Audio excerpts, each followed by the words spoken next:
नमस्कार विद्यार्थी मित्रांनो, मागच्या तासिकेत छत्रपती शिवाजी महाराजांचे गुणसंकीर्तन या पाठाच्या अर्ध्या भागाचे आपण विवेचन विश्लेषण केले, ज्यामध्ये छत्रपती शिवाजी महाराजांच्या अंगी असणाऱ्या वेगवेगळ्या गुणांचा या पाठाचे लेखक कृष्णराव अर्जुन केळुस्कर किंवा केळुस्कर गुरुजी यांनी घेतलेला वेध आपण समजून घेतला. आजच्या तासिकेत त्यांनी छत्रपती शिवाजी महाराजांच्या अंगी असणाऱ्या उर्वरित गुणांबद्दल काय म्हटले आहे, तसेच या गुणांपासून नेतृत्वाने आणि सामान्य जनांनी कोणता बोध घेतला पाहिजे याचीही चर्चा आपण करणार आहोत. तर आपण वळूयात छत्रपती शिवाजी महाराजांच्या ठायी असणाऱ्या उर्वरित गुणांविषयी लेखक काय म्हणत आहेत. पुढचा गुण त्यांनी सांगितलेला आहे स्वप्रजा वात्सल्य, म्हणजे स्वतःच्या प्रजेबद्दल वाटणार वात्सल्य. शब्द वापरलाय लेखकानं वात्सल्य. वात्सल्य हा शब्द शक्यतो आईला मुलाबद्दल जे वाटत असतं त्या भावनेसाठी वापरला जातो. म्हणजे छत्रपती शिवाजी राजांना आपल्या रयतेबद्दल जे प्रेम वाटत होतं, जी काळजी वाटत होती, ती काळजी ते प्रेम एका आईला मुलाबद्दल अपत्याबद्दल जे वाटतं त्याच तोडीची आहे. म्हणजे जणू छत्रपती शिवाजी राजे हे माऊली आहेत आपल्या प्रजेची, आपल्या रयतेची. म्हणून स्वतःच्या प्रजेविषयी वात्सल्य वाटणं हा राजांच्या अंगी असणारा अतिशय दुर्मिळ गुण समजला पाहिजे. आणि या स्वप्रजा वात्सल्याच्या गुणांमुळेच ते आपल्या राज्याची सुव्यवस्था लावण्यासाठी सदा सर्वदा झटत असत. आपला राज्यकारभार व्यवस्थितपणे चालावा, त्यामध्ये बेबंदाई होऊ नये म्हणून अष्टप्रधान मंडळासारखी तोपर्यंत कुणाच्याही डोक्यात न आलेली राज्यकारभाराची व्यवस्था त्यांनी शोधून काढली. या अष्टप्रधान मंडळामध्ये प्रत्येक प्रधानावरती आपल्या आपल्या विभागाची जबाबदारी असायची. अधिकाराचं समसमान वाटप केलेलं असायचं. इतकंच नव्हे तर ज्याला त्याला ज्याच्यावर त्याच्यावर सोपून दिलेलं काम हे व्यवस्थित होतं आहे का नाही हे पाहणारी स्वतंत्र हेर व्यवस्था, निरीक्षण व्यवस्था छत्रपती शिवाजी महाराजांनी तयार केलेली होती. आणि यामध्ये जर समजा कुणाकडून कसली कुचराई झाली, कुणाकडून कसला गलथानपणा झाला, जर गुन्हा घडला तर त्याची शिक्षा किंवा शासन सुद्धा तात्काळ व्हायचं. म्हणजे तुम्हाला माहिती असेल की प्रजेच्या भाजीच्या देठाला सुद्धा आपले सैनिक, अधिकारी किंवा सेनापती यांच्याकडून इजा होऊ नये, आपल्या प्रजेला कुणी त्रास देऊ नये याच्यासाठी राजे हे इतके तत्पर असायचे किंवा डोळ्यात तेल घालून लक्ष ठेवायचे की त्यांच्या कुठल्याही सरदाराची, सैनिकाची हिम्मत व्हायची नाही की रयतेला त्रास द्यावा. हे कशामुळे घडलं तर त्यांच्या अंगी असणाऱ्या स्वप्रजा वात्सल्यासारख्या गुणामुळे. आता लेखक काय करतोय, व्यावहारिक वर्तन या राजांच्या व्यक्तिमत्वातील एका वेगळ्या पैलूकडे आपलं लक्ष वेधतोय. महाराजांच्या व्यावहारिक वर्तनात कोणते गुण होते? खर तर जे बखरकार, ज्या बखरींचा आधार घेऊन लेखकाने या चरित्राचं लेखन केलेलं आहे, लेखक म्हणतोय की त्या बखरकारांचं लक्ष मुख्यतः राजकीय घडामोडींकडे असतं. कुठे पराक्रम गाजवले किंवा कुठे पराभव पत्करावे लागले वगैरे गोष्टी बखरींमध्ये नोंदवलेल्या असतात.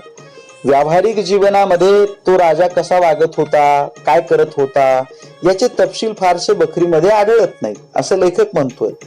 परंतु तरी सुद्धा छत्रपती शिवाजी महाराजांविषयी जी काही माहिती आपल्याला मिळते त्यावरून लेखक म्हणतोय की ते आचरणाने फार शुद्ध होते हे मी खात्रीने सांगू शकतो. त्यांचा पोशाख नेहमी साधा असायचा, स्वच्छ असायचा. त्यांना कोणतंही व्यसन नव्हतं. थट्टा मस्करी आणि विनोदामध्ये ते वेळ वाया घालवायचे नाही. अन्य कुठल्याही सुख विषयामध्ये त्यांना रममान होणं आवडायचं नाही. खरं तर त्यांना तितका वेळही मिळाला नाही.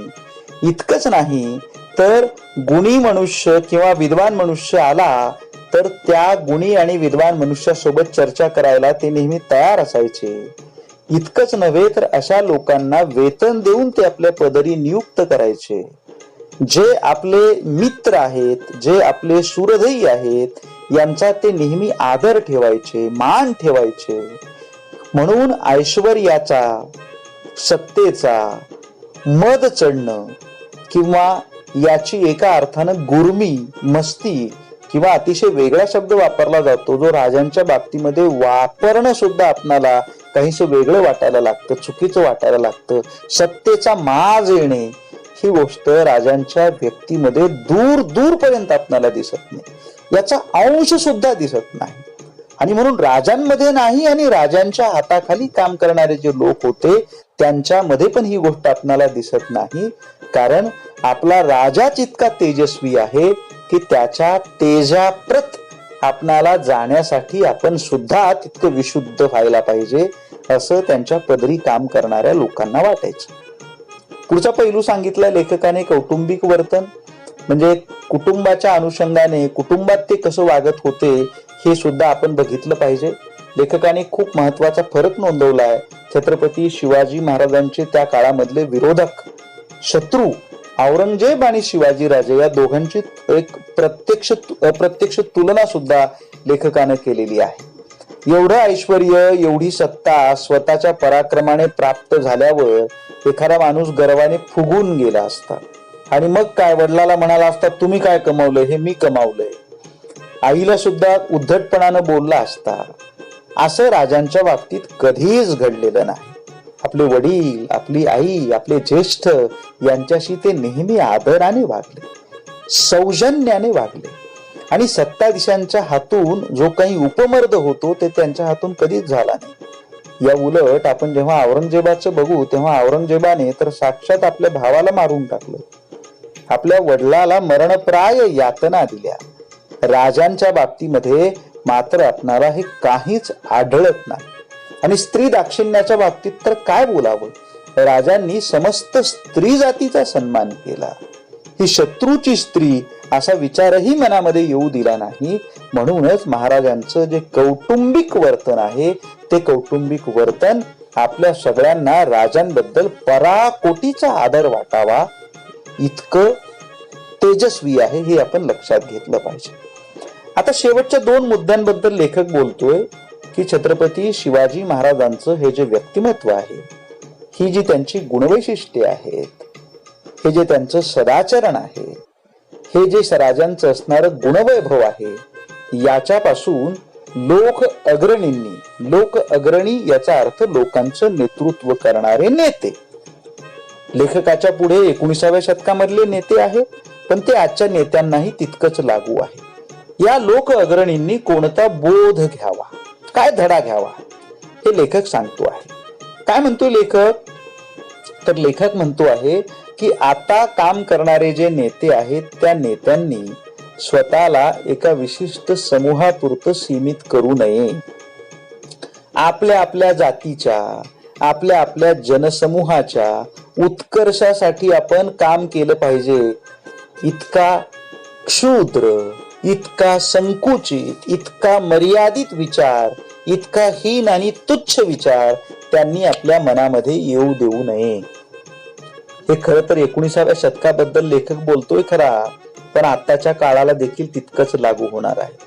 आपल्याच धर्माचा विचार करायचा, आपल्याच जातीचा विचार करायचा, आपल्याच पंथाचा विचार करायचा, आपल्याच प्रदेशाचा विचार करायचा. खरं तर नेता म्हटल्यानंतर त्याला सगळी प्रजा ही सारखी वाटली पाहिजे.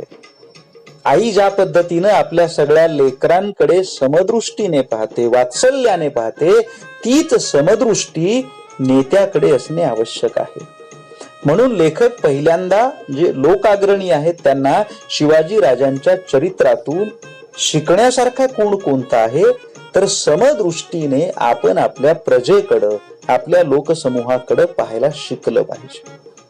पुढचा महत्वाचा गुण राजांच्या चरित्रातून घेता येण्यासारखा आहे तो म्हणजे काय, तर लेखक म्हणतो आहे की छत्रपती शिवाजी राजांपासून आपण शिकायला पाहिजे ते म्हणजे निपक्षपाती वर्तन. कोणाच्याही बाबतीत पक्षपात करता कामा नये. हा आपला तो दुसऱ्याचा हा अपपर भावाचा विचार नेत्याच्या मनामध्ये येता कामा नये. ही गोष्ट नीट लक्षात घेतली पाहिजे. हे नीट लक्षात घेतलं नाही म्हणून पेशवाईच्या काळात मराठा राज्याचं पतन झालं. हे जर पेशवाईच्या काळात नीट लक्षात घेतलं गेलं असतं तर जी काही फुटीरतेची फळं आपणाला भोगावी लागली ती कदाचित भोगण्याची गरजच पडली नसती. जात्य अभिमान मूलक पक्षपात आणि मत्सर भाव याचं समूळ उच्चाटन करणं हा गुण आपण छत्रपती शिवाजी राजांच्या कारकिर्दीतून शिकण्यासारखा आहे. उलट जनसमाजामध्ये प्रेम, ऐक्य, विश्वास या वृत्ती कशा हळूहळू वृद्धिंगत होत जातील आणि गट तट, फळ्या, कप्पे हे कसे नेस्तनाभूत होत जातील यावर या लोक अग्रणींनी, या नेतृत्वाने विशेष काळजी घेतली पाहिजे. हे गुण राजांकडून शिकले पाहिजेत अशी अपेक्षा लेखक व्यक्त करतो आहे. आणि खरंच आहे मित्रांनो, समाजाची वीण जर एकसंध ठेवायची असेल तर हे जे छोटे छोटे भेद आहेत हे भेद समूळ नष्ट झाले पाहिजेत, नष्ट केले पाहिजेत आणि ऐक्याची भावना वाढीस लागली पाहिजे. हे लेखक त्या काळामधल्या नेत्यांना उद्देशून बोलतो आहे. शेवटचा मुद्दा या पाठामधला, या चरित्र पाठामधला, संसारी जनांनी छत्रपती शिवाजी राजांच्या चरित्रापासून, त्यांच्या गुणवैभवापासून कोणता बोध घेतला पाहिजे. लेखक म्हणतोय की संसारी जन म्हणजे कोण, तर जे प्रपंचामध्ये सुख लाभावे, यश लाभावे याच्यासाठी सतत प्रयत्न करतात, जे उद्योगशीलता, निर्व्यसनता, दृढनिश्चय, सदाचार, साहस, बुद्धिमत्ता, कुशलता हे गुण आपल्याला मिळावे याच्यासाठी प्रयत्न करत असतात. खरं तर हे गुण आपणाला आपल्या अंगामध्ये यावे, आपल्या आचरणामध्ये यावे, आपल्या स्वभावामध्ये दृढमूल व्हावे याच्यासाठी त्यांच्या समोर असणारा मूर्तिमंत आदर्श म्हणजे छत्रपती शिवाजी महाराज आहेत.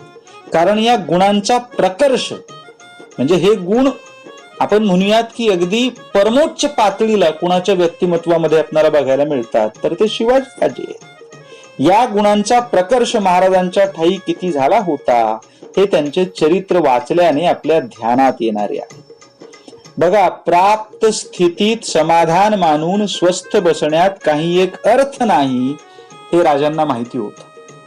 कारण प्राप्त स्थितीत ते समाधान मानत राहिले असते तर शहाजी राजांच्या पोटी जन्म झाला होता. शहाजी राजे हे आदिलशहाच्या दरबारात उत्तम पदावरती होते आणि अशा उत्तम पदावरती असणाऱ्या व्यक्तीचा सुपुत्र म्हणून राजांचं उत्तम झालं असतं सगळं. पण त्या प्राप्त परिस्थितीत त्यांनी समाधान मानलं नाही. उलट जे आहे त्यात आपण सुख न मानता, समाधान न मानता नवे नवे उद्योग, नव्या नव्या कल्पना आपण केल्या पाहिजेत. नव असं प्रकल्प आपण उभारले पाहिजेत असं राजांना वाटत राहिलं आणि म्हणून नव्या स्वप्नांच्या, नव्या ध्यासांच्या पूर्ततेसाठी ते झपाटून काम करत राहिले. हा बोध संसारी जनांनी राजांपासून घेतला पाहिजे.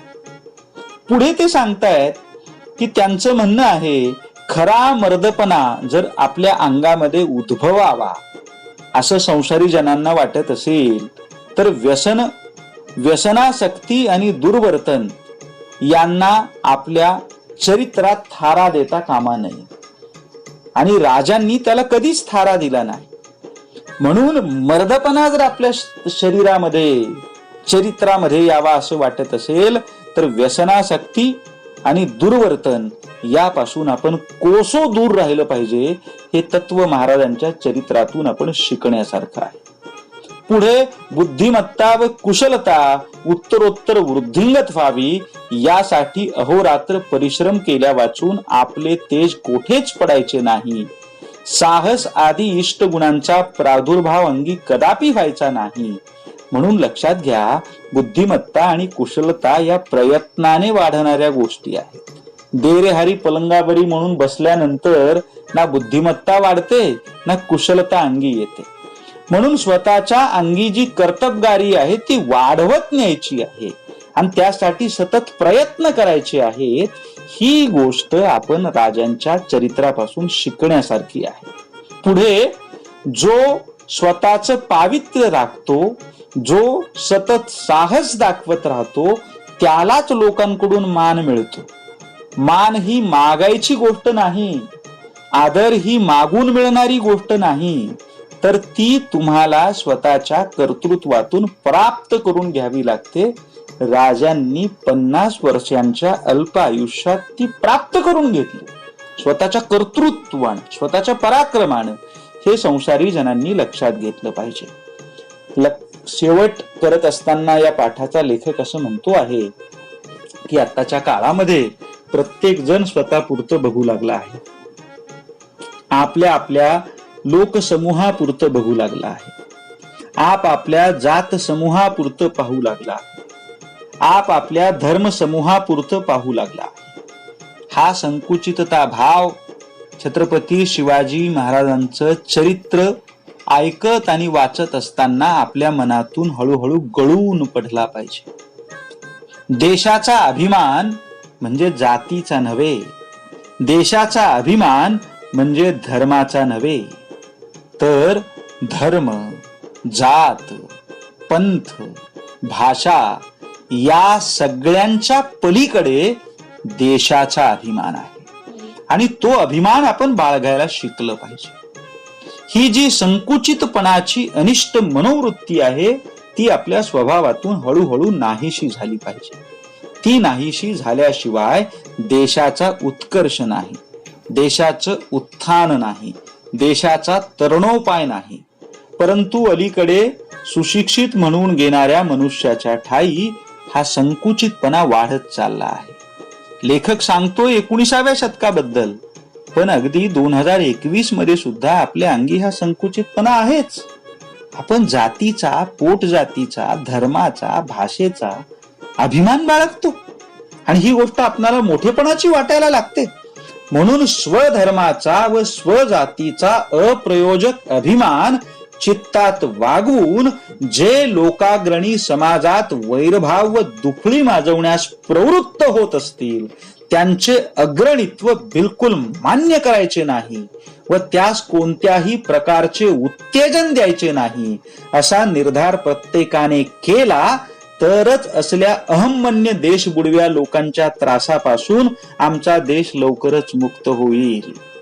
जर आपणाला कुणी सांगत असेल तुम्ही अमुक धर्माचे म्हणून ग्रेट आणि तमुक धर्माचे म्हणून तुम्ही क्षुद्र, अमुक जातीचे म्हणून तुम्ही श्रेष्ठ आणि तमुक जातीचे म्हणून तुम्ही हीन, तर अशा नेतृत्वाच्या तावडीतून आपला देश, आपला समाज सोडवण्याचा निर्धार आपण केला पाहिजे. आणि असा निर्धार करत असू तरच आपण छत्रपती शिवाजी राजांचे वंशज ठरू, तरच शिवाजी राजांचं पवित्र व्रत आपण पाळतो आहोत, आचरण करतो आहोत असा त्याचा अर्थ होईल. जे खरोखर या कसोटीला उतरतील त्यांनाच आपण पुढारी म्हणून स्वीकारावं, बाकीच्यांना आपण आपलं पुढारपण देण्यात काहीच अर्थ नाही असं लेखक या पाठाच्या शेवटी सांगतो आहे. मित्रांनो, हा पाठ अभ्यासक्रमाला आहे, परीक्षेत यावरती प्रश्न विचारले जाणार आहेत.